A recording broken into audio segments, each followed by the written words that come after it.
Oh, good, Lukey, because people have asked me a little more to describe perhaps the overall condition of people over the earth.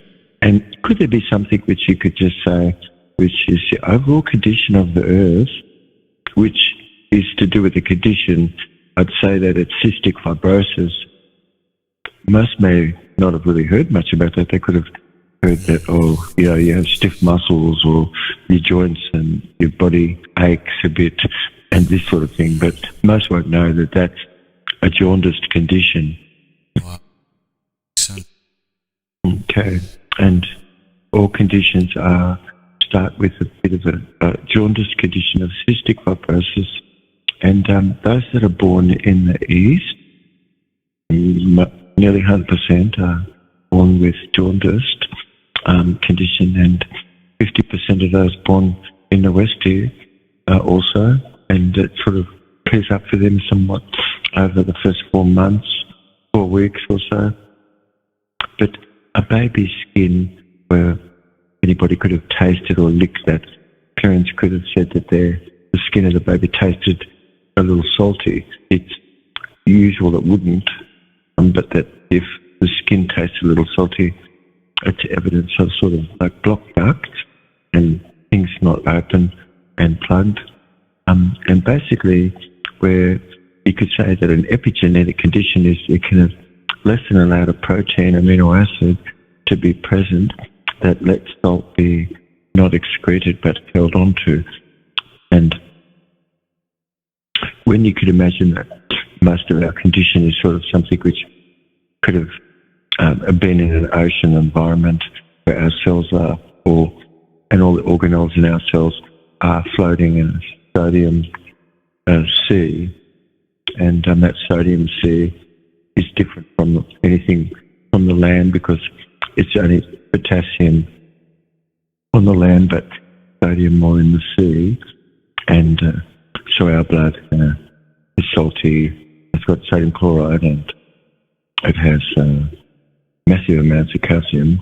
And these two elements, like salt water, seawater, up to a certain point, you could use ocean seawater to fertilize the land, 10% of that salt seawater and 90% of it fresh, and then that can be dispersed over land and things. But basically, things which is a salt, which is amphoteric, meaning it's straight with nature. It has a property of permittivity, and amphoterics and amphiphilics. And permittivity is the ability to take on a charge and release that, pass it on. And amphoterics is the capacity to be able to be a south or a north, depending on what's needed. And amphiphilics is the ability to be able to mix oil and water together. And salt has to have properties which assist to cause it to be combined. And if it's enzymatically active, it's very useful. Otherwise, we'd perish without any salt. But the salt that comes from all inland is enzyme resistant, doesn't really do the job as well as what an ocean wind evaporated salt does, because that can be life quality transmutated. And so the industry shows you that you can only have so much of that rock salt, and it's annoying to everybody. You have to put on a label how much of that salt that's got in there, because you can only have so much of that salt, that rock salt. You can't imagine anybody just grinding up rocks and giving it to their baby. And salt, which comes from the ocean, is living versus from rocks that's not. Anyway, most have a amino acid deficiency that they could have been born with, epigenetic somewhat, and it can have lessened allowed them to have proper capacity to cause sodium to be kept, and always would be excreted, and so that because it can have come low to be low, but excreted in excess, and can imagine fluids where salt is excreted in excess, it becomes thickened, and because calcium is 10,000 to 1 outside the cell than it's on the inside. And the same with sodium. Sodium is very high on the outside, and potassium is on the inside of the cell. And calcium is 10,000 to 1 on the outside than inside. So you can see that it's going to push calcium uphill to get it outside the cell. And when people are cortisoled, or they are in limited mind function, or they have been, always cortisol would have been released, and all these stress hormones, and that causes the body to start to dry up, like a dry mouth. So pancreas, if someone really doesn't have the sweetness of life, they cannot really have proper pancreatic function. So, really practicing whole brain functioning anymore in the sweetness of life, and these are the things which cause your pancreas to function.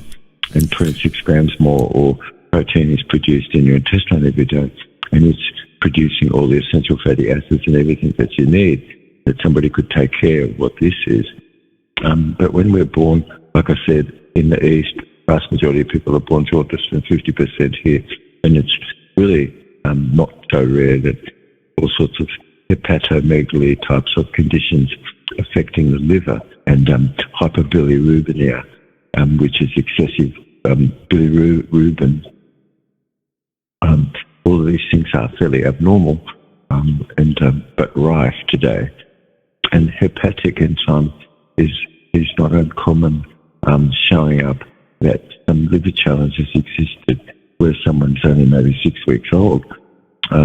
It's sure difficult to have a body where a baby isn't able to process sodium proper and keep it, but excrete it, and it thickens up the mucus, and so it's not thin, and the baby's pancreas can't secrete proper substance through itself to neutralise the churn and acid from the stomach. An infant in such a state, or as an adult also, growing up more, a jaundiced condition was, and the ability to really rid the body of bilirubin, clearing it away from the bloodstream, wasn't really working. You could see that getting deposited in the skin, and thickening of fluids always is behind that, causing of stone in the pancreas and kidney. And the child really can have a high turnover rate of red blood corpuscle, which ordinarily would be broken down and be complete within 120 days or so. It could be really being replaced quite regularly.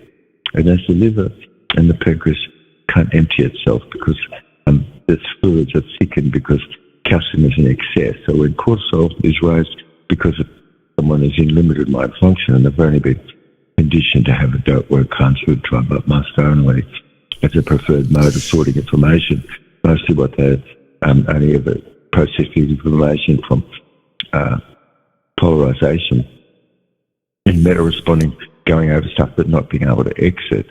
And these things cause someone quite stress itself and raises calcium always. And so calcium is often in excess, and when it is, and it's excreted, it's on the outside, it also really causes the fluids of the body to become more sticky and tacky and thickened, and for them not to have their fluid thinness like it's supposed to, like when you have life hydrate, it unsticks to platelets and blood. And it's designed to do this. So kidneys and lungs are often impacted really where dryness is, and chronic possible lung cleansing kind of not really occurred like it should. N-acetylneurominic acid is a primary surfactant that we should have, which is in life hydrate, vitamin L, which is really what makes your every other nutrient, and it causes the waters to be thinned. So we're going to be talking just a little bit about this today, because it's the primary condition that's sort of underneath everything. And cystic fibrosis is really not properly understood at the moment.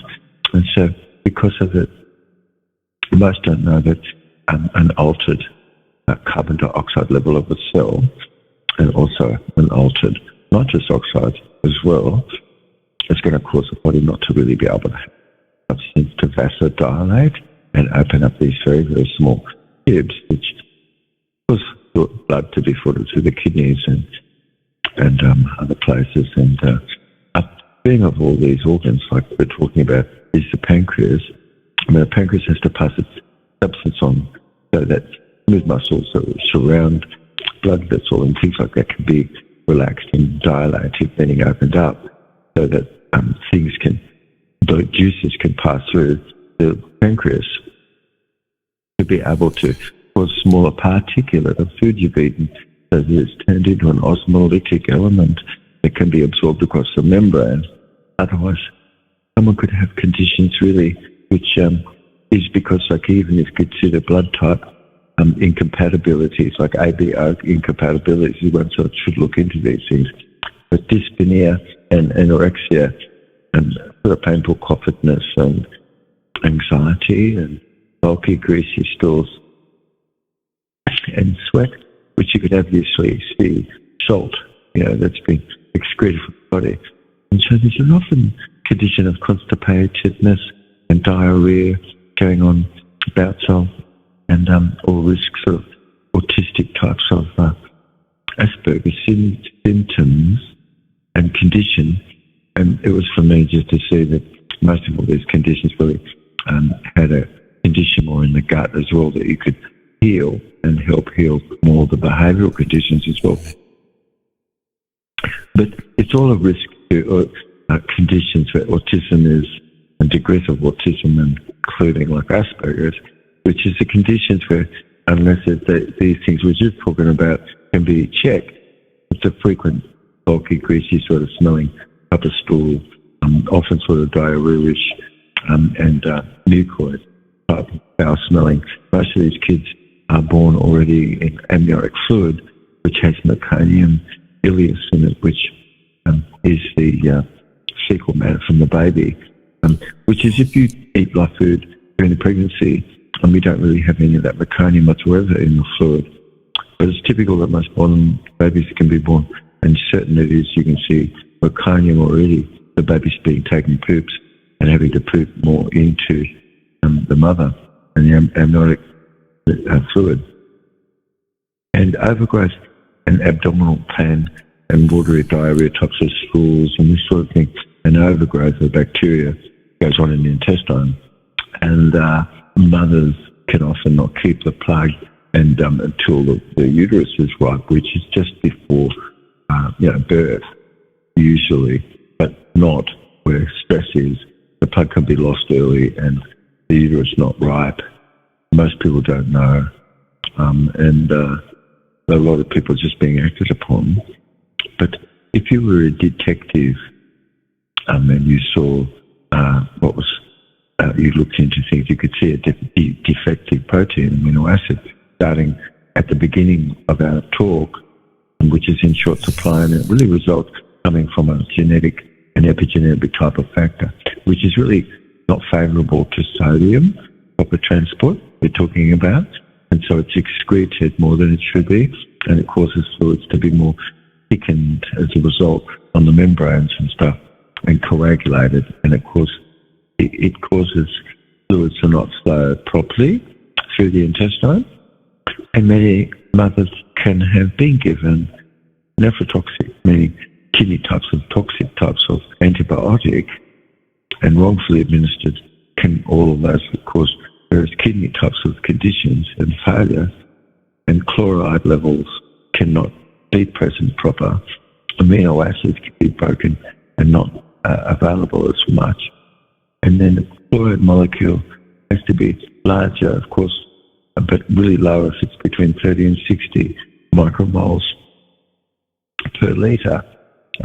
It's a transmembrane conductance receptor where a defective gene is, and so salt isn't being kept in the body, but it's being excreted, and it causes the fluids to be more sticky, and gastrointestinal reflux in the beginning when babies are, causing this contents of the stomach to have been sometimes passed up through into the nose when the child was laying down, and bursting from the esophageal sphincter and coming up into the nose and burning everything. And so these kids are not easy wanting to be put down after that. But a mucus incipiation and dysmotility of the distal passageways of our body that have really become closed down and not open like it's supposed to be.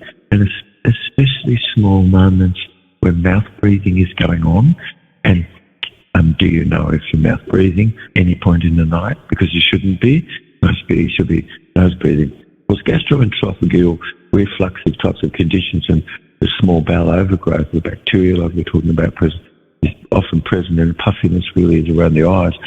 But the skin often, if you look at it, you can see it to taste salty, and often as they're clammy and more polypy types of conditions are going on, and smooth muscle contraction isn't dilating.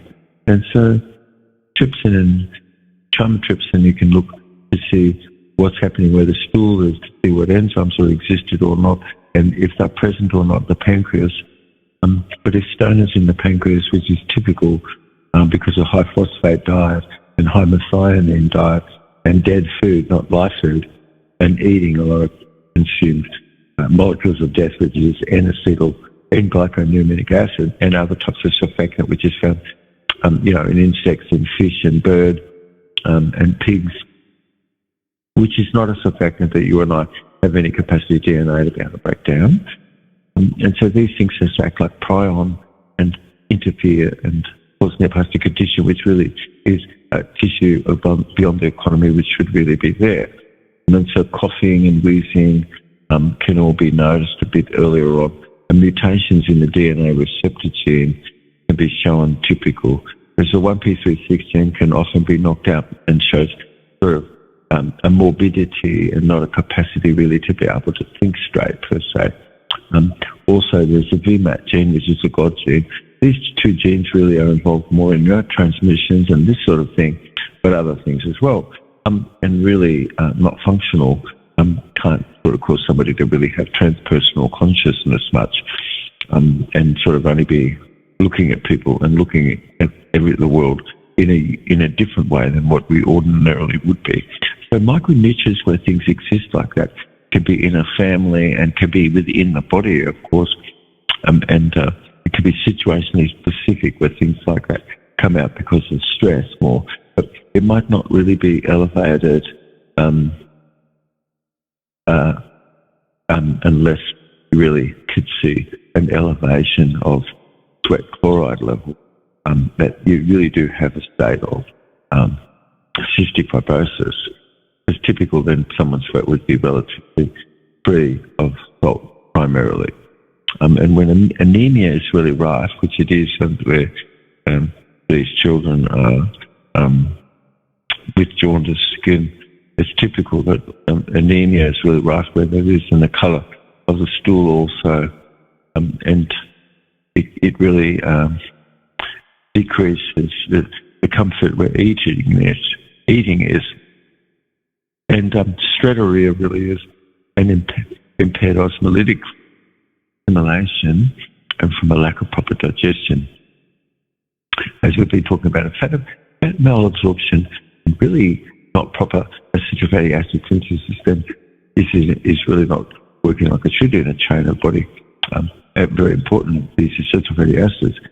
And it's really a cause then upstream that we're talking about from the pancreas not passing on proper goodness because fluids are sticky and not flowing through itself like it should. And after that, then how does the adrenal gland function, which is supposed to have very extreme north negative element enzymes to help heal your body? It doesn't really get passed on nutrient like it should. And so if I was thinking when somebody asked me, well, what's the major condition? I'm thinking really, I know sodium is really, really not known how bad that is, meaning that how needed it is, and how important it is for anemia and these sorts of things, and what to do to be able to help correct eating so what's consumed is being neutralized so that it gives it pancreas a chance to function properly. Otherwise, you've got endothelial and also epithelial growth factor, which is produced and should be but wouldn't be. So then you've got the lining and the passageways of our cells not really having proper conditioning, and not so noticed, of course, that children could be suffering from this cystic fibrosis and generally not really be seen more, and then start to be some symptoms that people could go, oh, well, this is cystic fibrosis, maybe after some few years. So micromoles per litre of sweat test could really show whether any challenge exists such. But it really is a high cortisol stress during pregnancy, which can have exacerbated the condition, more in utero. And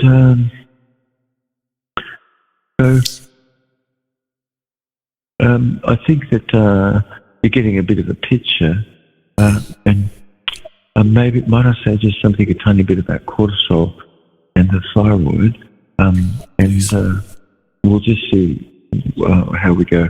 But if you're thinking about children, parenting, kids, and caregivers, it'd be noted that if somebody is nose breathing or the mouth breathing is going to exacerbate all sorts of thyroid types of conditions.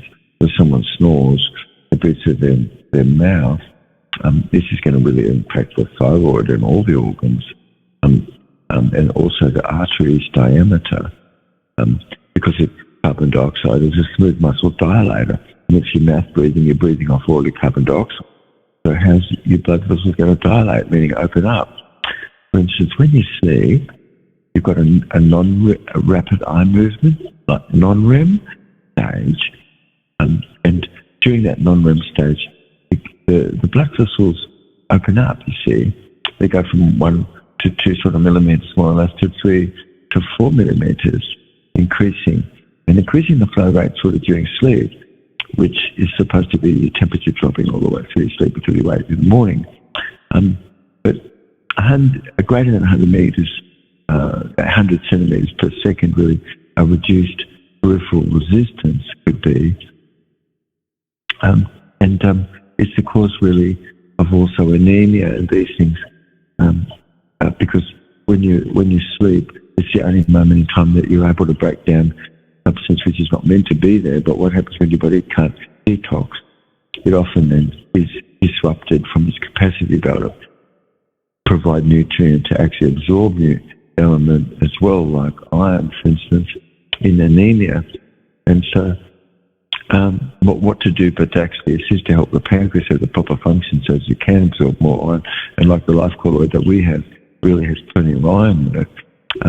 A lot of material is not properly dissolved in the body and blood, and every 15 minutes it passes through the thyroid, and it can cause neoplasm where substance really isn't being broken down or cleared away. This is similar to what the pancreas is, where stone is always forming more in the pancreas, where people have got dead food, which is high phosphate and high methionine. Otherwise, you've got elevated thyroid-stimulating hormone. It's typical, meaning that something is underactive, start with a thyroid, and need to actually give it a bit more of a message. And hormone that's associated with it is languaging, for instance, and parenting more from a chronic polarization in behaviour, like a don't want, can't, should, try, but must only, never, always. And always not being able to know who's this going to or who's coming from, because there's a real lack of referential index going on where somebody is, and they're not really in balance. But a balanced person is sort of really get information internal and external, and then also their orientation is more inside and outside, more 50-50 as well, versus being stuck on the outside rather than being able to get inside, and rather than having positive things to be focused on, which you should, because what's the benefit of things framed diversity, where high cortisol will always really unchecked is really a condition of limited mind function, restricting the conversion of T4, which is thyroxine, to active forms of thyroxine T3. And so Cushing's syndrome, which is drying out of all things, is really an example of cystic fibrosis. And it's really low sodium in the blood because it's all being excreted.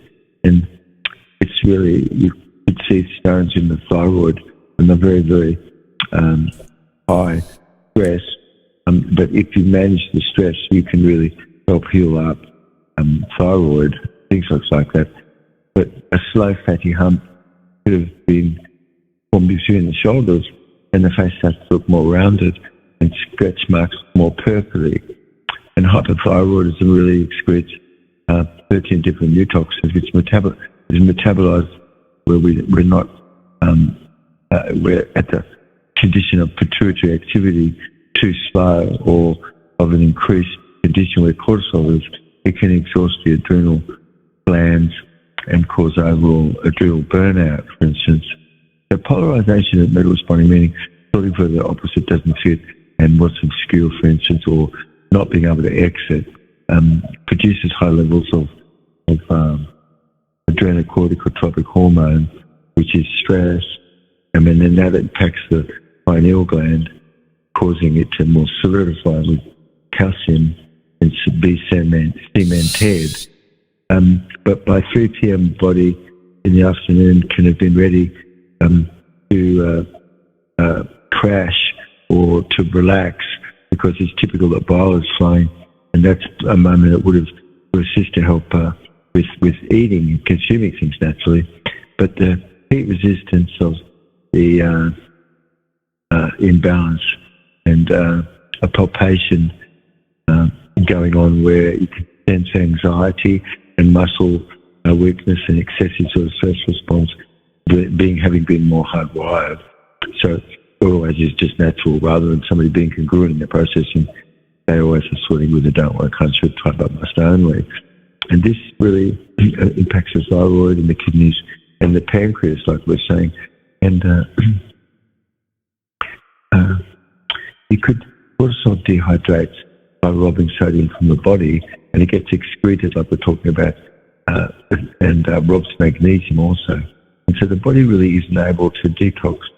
And 250 milligrams to 600 milligrams of digest aid, for instance, a small amount of wild thyme, EGT, or reduced levels of other herbs, and also use of lemon bicarb shot, which you could learn about, is really better support and things which can be for the pancreas to help heal up cystic fibrosis and getting rid of the root cause of it.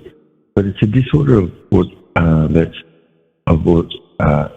autism, and cystic fibrosis is behind a lot of this, where somebody is excessive saliva or not enough, and the lesions of the bladder glands are there present often, and the pancreas also, where a thickening of mucus won't let the proper reabsorption be, and like the lining of the uterus, for instance, in endometriosis, it's supposed to be reabsorbed, but when it's not, it can,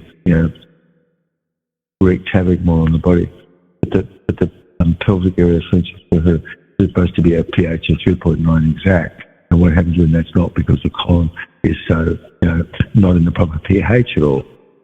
So it's a usual thing which microbes from the mouth and from the vagina find their way more into the newborn, and so to show this, and it makes sense, of course. Tissue really can be so not able to be nourished, as I said, because fluids could be thickened, and what to do to thin them. This is what life hydrate is, and life food as well, as you could learn more about this. And then learn how to monophasic diet, where we're more monophasic, and learn more or less to eat once a day overall.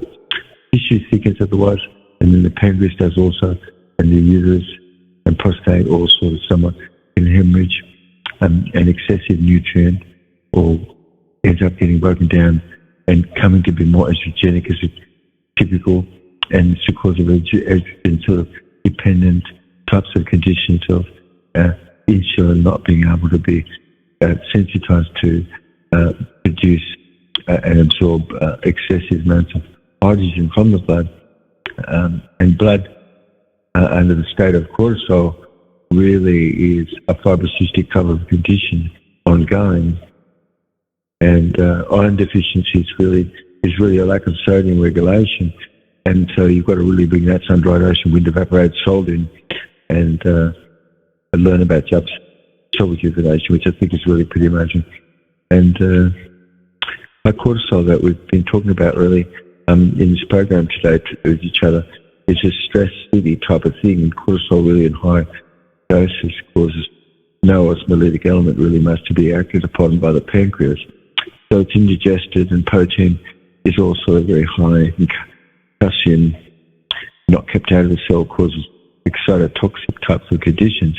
And the thyroid, because it's the second most vascular organ in the body and it receives all of the blood every 15 minutes, it really, you and I, we have to be able to speak, but when we can't, it sort of really impacts, causes stress more on the thyroid. Yeah. I think cortisol begets cortisol. Self-love really is you and I being more aware, and narcissism is self-love, and the self-love disorder is narcissistic disorder. But self-love is good, narcissism is good. The only problem is where somebody is loving himself overboard, something isn't right, nothing is in balance, and that's a narcissistic disorder. But self-love to wit really is, for the record, you could hear, is really important. Just everything that's aggressive and emotion has intelligence. It's just not intelligent to be stuck in any one of those things.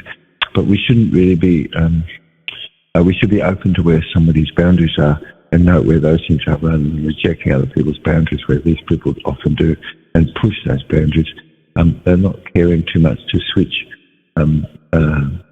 stop switching things on or off, but they should, because polarization is just like putting things on or off, and yo-yoing back and forward as a behaviour really is poor. It should be corrected, but not have a proper transform personally, and having been presented more with an intelligence of ordinariness. Who's to know how important cortisol being low is, and all sorts of behaviours that cortisol dependent is a focus always on harm and injury, cost and damage, and it's away from as a direction rather than toward and inside. It's outside continuously, and adrenochrome get built up, and you could really hear how someone really doesn't care, so care is really your body, and that's and we're supposed to care. We need to just focus on what care is and let everything else go, because that's really the best thing to do. You've got a potassium sodium pump which should work proper, and if you're learning how to do some lemon bicarb shots after you consume food and things just like this, and you only eat once a day more or less, and you're learning about what's osmolytic, for instance, our formulas are very rife with bringing nutrient in, which is more osmolytic fully of it all. And so this cystic fibrosis transfer regulating protein, which we have been talking a bit about in our program, that's supposed to really cause pancreas and pineal gland function, doesn't, because sodium can be excreted where substance is there, and mucus and mucin thickening of the fluids. And so that's the idea behind life hydrate and rhodium, osmium and ruthenium, which most can't put into their product because that's just too expensive to work with. But it just gives you a glow around your cells. And life quality transportation really is potassium more into sodium via adding magneton or subtracting, and you're getting a turgor, which is a pressure, and it's supposed to be a tensor wave of floating, and in a JC quantity you've got a sodium potassium pump, which is really necessary for generating energy. And so everybody should keep in mind that the cell is really a mass conglomerate of individualized organelle, all as life colloids living in symbiotic relationship and mutual lived assistance inside, and must depend upon the life colloid terrain. So the life colloid really isn't anything, but the terrain is everything. And I guess if that's a message for today, it's a good one, because cortisol really impacts things quite considerably, and orthophilic, meaning straight with nature, sodium chloride really is what heals the body. Otherwise, you've really got this material that's not made and missing, and so transfer doesn't happen for sodium getting excreted more. And so chloride levels really should be 60 millimole per litre or higher, and could be down as low as 30 millilitres per litre. And so it's indicated that cystic fibrosis is really a condition because you've got sticky mucus, your phlegm is sticky, sodium chloride really being released not proper, being delivered like it should. Otherwise, then it really is exhaustiveness for the body. But that could all be healed up at parents and those who could become more aware how to heal cystic fibrosis, because it's really underneath most many diseases. So hypercapnia radically alters things, causing high calcium levels, also raising levels of substance which blocks and stops proper pulmonary endothelial cell function. Keep in mind, of course, you really need orthophilic sodium chloride, and getting out from rocks is not going to really help too much. Hyperosmolytics is what sodium causes you to be able to do, so that really leads to a greater increased capacity to bring nitrous oxide, which opens up your red blood corpuscles, your vessels, and carbon dioxide, which opens up your vessels. And so the sodium chloride really increases hyperosmolarity to increase blood flow through the intestine, yet not if constantly robbed by adverse sort of limited mind function like we're talking about, unchecked. And who's saying about the mind and mind the gut? It's really an intestinal vascular nitrous oxide and carbon dioxide, which really smooth muscle dilator like we're talking about, which opens and relaxes the blood vessels. So it really assisting to keep flow happening. So the basics of our message today, epigenetics really could have knocked genes out.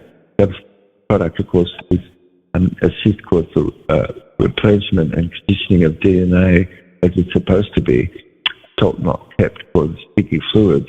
Part of the reason why I produce life hydrate and compound and such, and puts these products together more, where a program really is existing that can help correct the DNA and correct that mutation and correct it for conditioning it and clear up cystic fibrosis itself, and be really understanding that it's this transmembrane regulator gene which is compromised the body, and then epigenetic factors of eating and lifestyle, and not knowing what live food is, and not knowing that we are more calorie restricted and going to live a longer life. But a loss of proper function of this cystic fibrosis transfer regulation protein that we've been talking about doesn't let sodium remain more in the body, causing it to be excreted, causing it to be lost, causing it to be reduced, causing anemia, causing all sorts of conditions, and causing smooth muscle around blood vessels like the kidneys and other things not to necessarily be opened up, which really can be opened up with bicarbonate and having more north negative element like lithium and fluorine, incredible, of course, which is found in our product. You've got typically a lack of N-acetylneuramidic acid, which is our own body surfactant, and it's been taken over by N-glyconeuramidic acid from animals and things. And then in our product, you've got a correction going on where ubiquitin molecules are, which help regulate the usefulness of the C-AMP process, where activation of a chloride is existing, and bicarbonate channels, which is what our program does, assisting to help. This is what the shots do, things normalising the life quality terrain, so magneton can be exchanged more, where the water environment is, where epithelial cells are self-aligning a passageway, they're sort of semi-permeable, you see. It's the creatine and all these hormones come to be proper. Otherwise, a pineal gland and Hyderian gland, which pineal gland, of course, is in your small intestine, Hyderian glands around your eyes, can all not function, and you can have big dark circles, a lot like a raccoon or something around the eyes. But a mutation of the non-normal functional cystic fibrotic transfer regulated protein, like we're talking about, can have not be present, and then where somebody's lifestyle isn't supportive of live food, and only monophasic, meaning eating once a day, it's for sure that you to absolutely do some subcell rejuvenation and clear away all that extraneous mucus and thin the flow of fluids, and so your epithelial, meaning cells that cover your linings, the internal of yourself, can have a proper sensitization and proper have permeability of the membrane that's really lining all these. So sodium chloride, like we're talking about, is so very important, and they travel together. And if it's been excreted like it is, where you can see sticky mucus and things like that, it really is the cause of a coagulatedness of all body secretion relative, including pancreas. And so are you going to get nutrient to your cells? No. You see, you have to really look into this. And this is something which I've worked with a lot, like working with people who have in a cachectic state and what to do to help turn things around like that, to give people a longer life. Yeah. Anyway, it's in a nutshell. I guess, you got your mind, your gut. You've got micronutrient, you've got osmolytic element, you've got proper pancreas function, and that's the reason for digest aid and life hydrate, the black cabbage truffle, which people could learn a little more about those things and what the reason is behind them. But you're really learning actually how to live a better life. And if you got your mind and mind you got, that's the way to go. But otherwise, you'll see behaviours all sort of where somebody's feeding you, that person will bite the hand that's feeding them.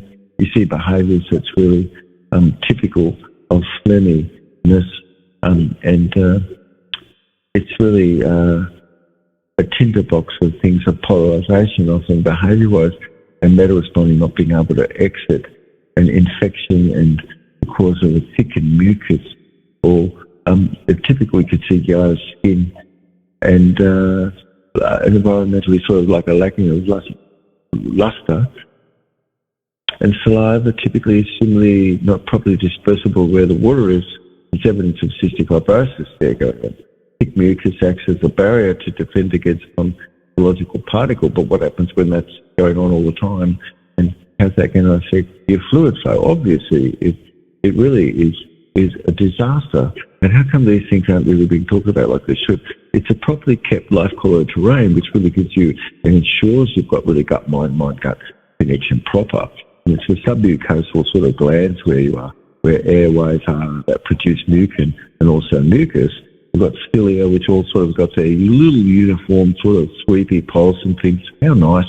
And getting rid of all toxin and stuff and clearing things up. But what happens if that doesn't work? You see, fluid is too sticky. You see, you've got south positive along with north negative element, and a nutrient assists clear fibrocystic conditions up for an assist to help digest. And all these things clears up behaviour really, and otherwise you've got a little bit of a hand going on, biting the hand that feeds, and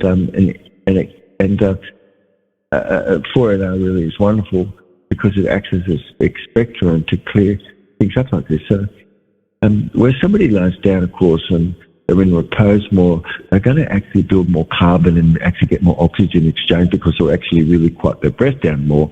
And also stop all the internal dialogue, because 80,000 words a day where most people are, it's just like rabbit breath, breathing way too fast. And anxiety can have been present and things like that. And it's how about whole brain functioning? Look into it. It's important because it's really the cause of the condition to be more whole and flowing versus cystic fibrotic types of state eventually. And applying life hydrate and also in the water, assisting to reduce anxiety by clearing away or by having a structure more and having proper body surfactant. It's excessive mucus is behind most of these diseases, and all sorts of drainedness not having occurred like it should, and strong product which helps clear away those sorts of things and giving you a bit of a longer life. Anyway, I think that's pretty good, Lukey. So amazing, Dr. Jubb. So much. Yeah. Is it similar to fat? Yes, yeah, absolutely. Yeah, but it's really, why do you get a fatty liver? you get a fatty liver because you can't break fats down. Why can't you break fats down? Well, fats are being consumed which don't have any enzyme, and the pancreas should supply lipase, but if it's not working properly, how's those fats going to be broken down? It's a global fat challenge, typical, that most people have. Makes sense. So, says thank.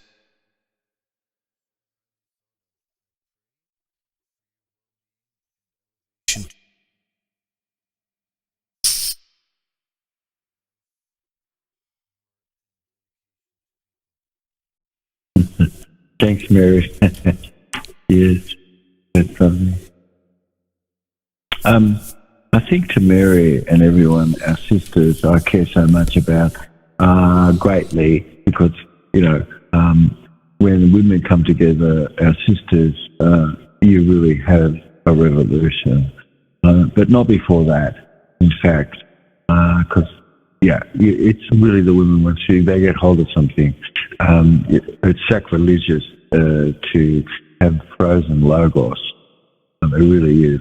Our sisters are the ones who could see what's positive, what's adverse. Of course, brothers can too.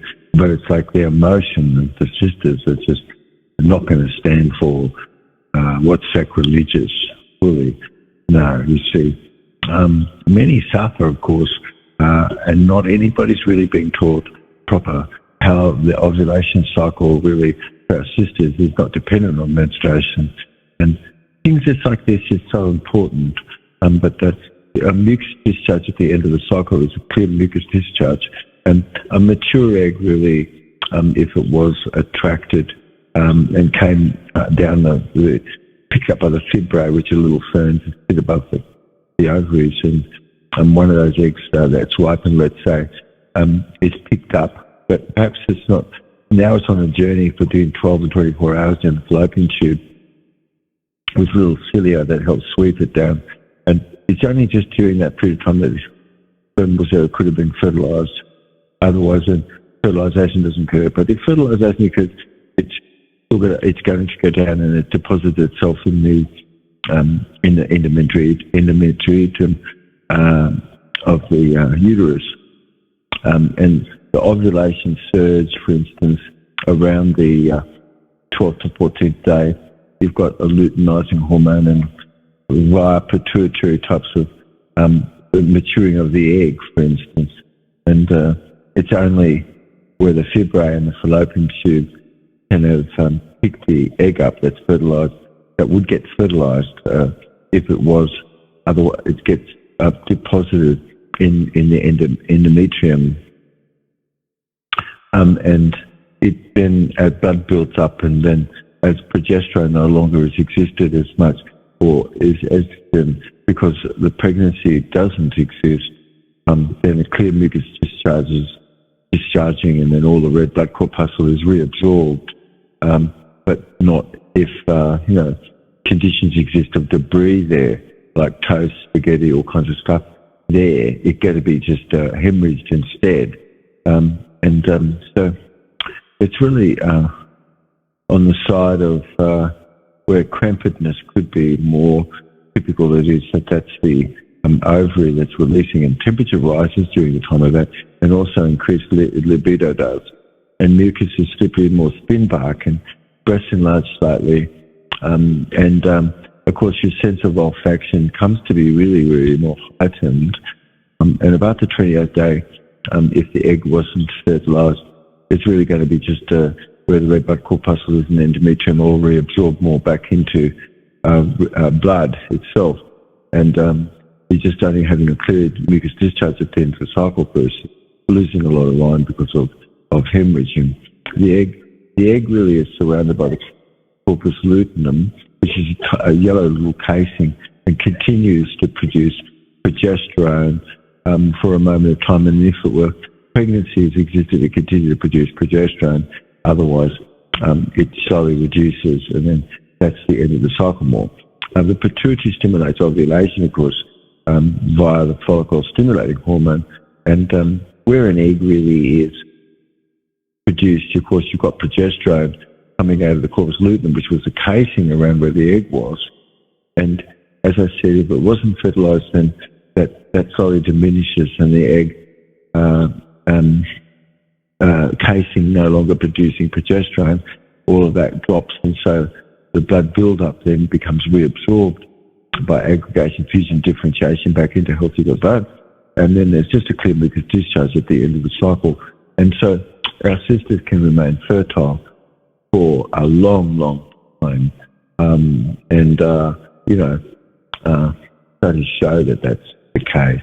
But anyway, I'd be glad for us to do a show a bit more. Like, obviously, people have been talking about how do you know how old the Earth is, and is it right, like all these dates and stuff? What do you have to say about this in the formation of the Earth and this sort of thing? And that's something very interesting in our work. And maybe we should do a show about this, Lukey, at some point. Maybe next show we do a show a bit about this, mate. Anything else, mate? So, Canada. Mm-hmm. Yeah. Said, can you secretion? Oh, yes. You when you have ghrelin, you're slightly hungry, and when you're slightly hungry, this is an incredible feeling because human growth hormones being released in this period of time. That you could slide a nectar that comes up from you within, and you're swallowing some of this. You've got saliva being produced in your mouth. You've got endogenous and enkephalin and beta-endorphin types of opiates which are released. And these are truly incredible because they produce energy of itself and gives you a capacity to be integrated where your body is, where flow is, more versus parts not integrated. Oxytocin is released, which causes you to feel more connected to everyone. But if your speech and language is more about being connected, oxytocin is going to be as well.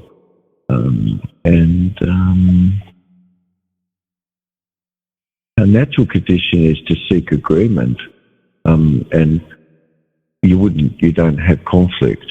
And where conflict is existing, you've got an aberration. You've got a condition of the process broken, and the process to be put back so it fixes things. At the moment, we've got a process on the Earth which is broken big time and must be fixed because we've got tragedies going on and everybody's intelligent looking by and seeing everybody being genocided in many places. And what would be the reason why everybody would just be, of course, not knowledgeable that our rights have been removed? So wake up, it's you and I more, and what can we do ourselves? And this is the greatest enemy, not anything out there. Who's talking about you and I and what we can do and what we should do, which is these ministry of councils, for instance, and things. But sipping a nectar comes from achieving things. And a bliss happens. It's not being blissful, but bliss. And this naturally comes from nothing, that you are focused more on the positive good just naturally. If your nature is, you've got out of your own way and you're lifting your hands. I'm lifting my hands in your name for sure. Yes, I am. And how about being able to just have left your ways behind? Because who's serving most really has done such. They've left their ways behind. And we're living what we speak and speaking what we live. And every single word we use just has a physiology. And if you're not seeking agreement, that's wrong. We should be. And keeping a prolonged conversation about stuff and you're not even having mentioned agreement shows a brain set which isn't really normal.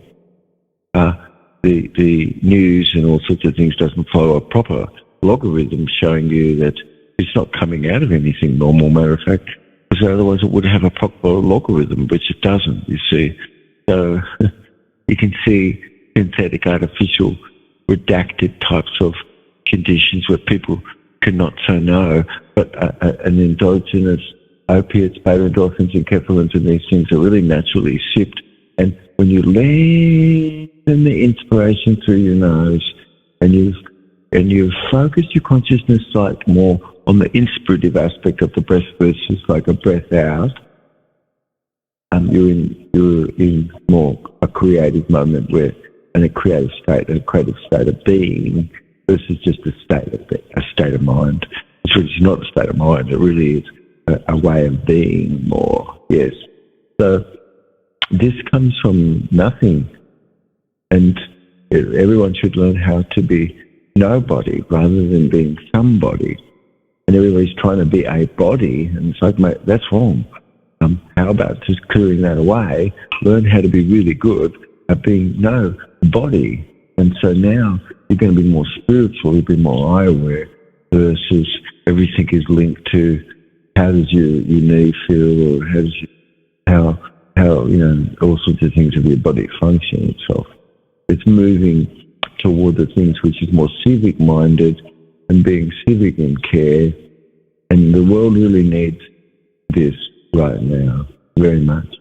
And as we participate in this, this is the nectar, so beautiful, that's sipped, and nothing that passes your lips is equivalent to it, and nothing that could satiate you or quench could do such more than this, which is about being joined more with good idea. And this is really something which feeds you incredible. Yes, it does. And so you don't have to eat as much.